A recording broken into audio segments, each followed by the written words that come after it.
Hello, I'm Alia, and this is my performance EPQ project called the Sustainability Confest. Confest is a combination of conference and festival, because this was a community event. Through this project, I wanted to learn how I could support my community and make it more resilient for climate change. And today I'm going to tell you a story of how I worked to build resilience against climate change and support a sense of connection to each other and the land. For there is no power for change greater than a community discovering what it cares about. The first stage of my project was research, which manifested itself in a literature review. In the literature review, I explored bottom-up approaches to climate change, such as grassroots movements and community initiatives.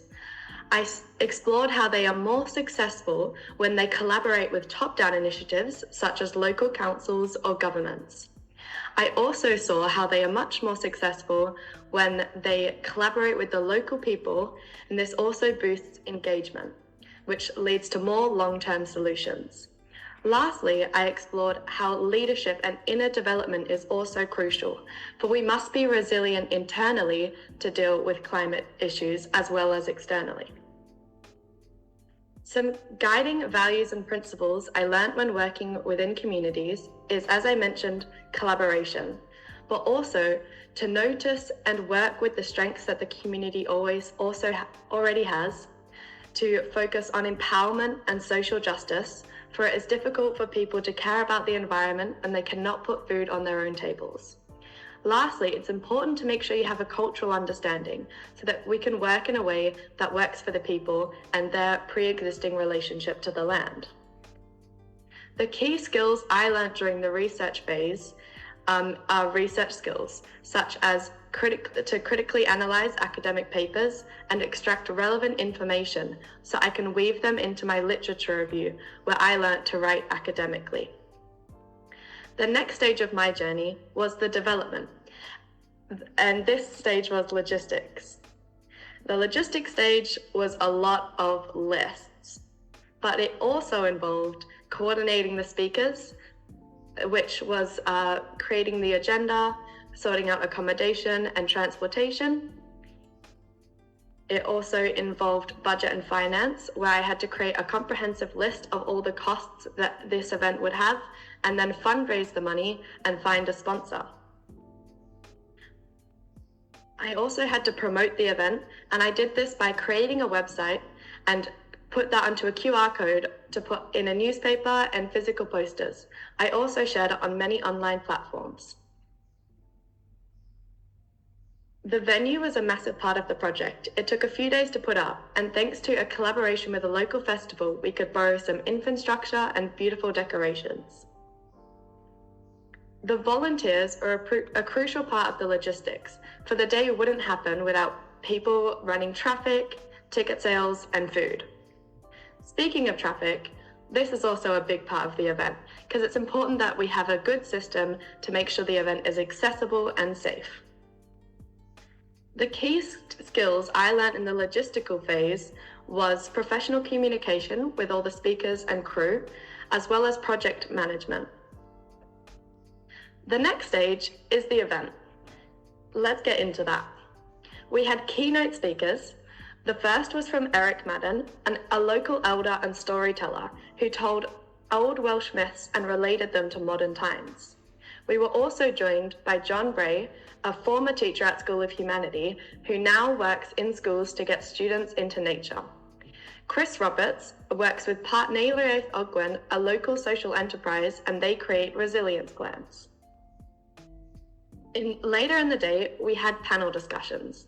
The first panel discussion was called Connection to Land, where we had philosophical conversations about how we can connect to the land. We were joined by Eric Madden, who you just met, and Nicola Peel, who is an environmentalist and solutionist who works with Indigenous communities in the Amazon. We were also welcomed by another storyteller, Claire Mace, and a grief and death doula who works with systemic grief, particularly grief around climate change. In the second panel discussion, Community Resilience, this one was moderated by Lawrence Joel, who has many years of experience in facilitation. We were joined by John Bray, Nicola Pill, and Chris Roberts, who you have just met, and two founders of food growing communities in North Wales, Franklin Stas and Matthews Sherbrick. Once we got into the afternoon, we had three workshops. The first was Song for Social Change, which was a group facilitation of song and creation, facilitated by a local poet, Martin Dawes. We also had the Work That Reconnects, which is a spiral process where you move through grief and find inner power and peace. The last workshop was a tour of Pandy Farm, where we learnt about the 5-crop rotation system and the wildlife habitats. Once the sun set, the event became a place of celebration with music and dance. For music and dancing can transcend language and social barriers, creating a place where people can connect.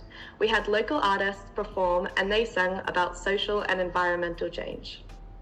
The key skills I learnt during this section is facilitation, as I facilitated the event and the crowd, as well as one of the panel discussions. I also managed in-the-moment problems and learnt crisis management skills. The last phase I'm going to share with you is the evaluation. In terms of meeting my goals, I successfully met the three main goals of the event, which were to 1, inspire people to take action within their community, 2, to discuss strategies for effective community resilience, and 3, to help support a sense of connection within their community. However, I did not meet my target audience, with 60% living more than 5 miles away. Further limitations was incomplete data, as my sample size when collecting feedback was quite small, and I think it could be improved with a more open-ended questions. I would also like to improve the waste management. I was unsure of how many people would attend, and there was a bit too much food and not quite enough waste bins. But overall, people really enjoyed the day, with 93.3% of people giving it a 5 out of 5. And one participant, Abby Madden, said, "We were not only talking about community, but it felt like community." So I would now like to end with a reflection and to express my gratitude, for this was a collaborative process, and I am so grateful for everyone that was involved, particularly Aisha for supporting this on the online end, and the team at School of Humanity for designing a school where we can work with our passion projects and evidence our school at the same time. I would like to give the most massive thank you to Jeff from the International Consciousness Research Laboratories for funding this event and believing in my vision. And the most massive, biggest, overwhelming amount of gratitude to my mum. I couldn't have put this on without her. She was the on-the-ground organizer. And thank you all for listening today.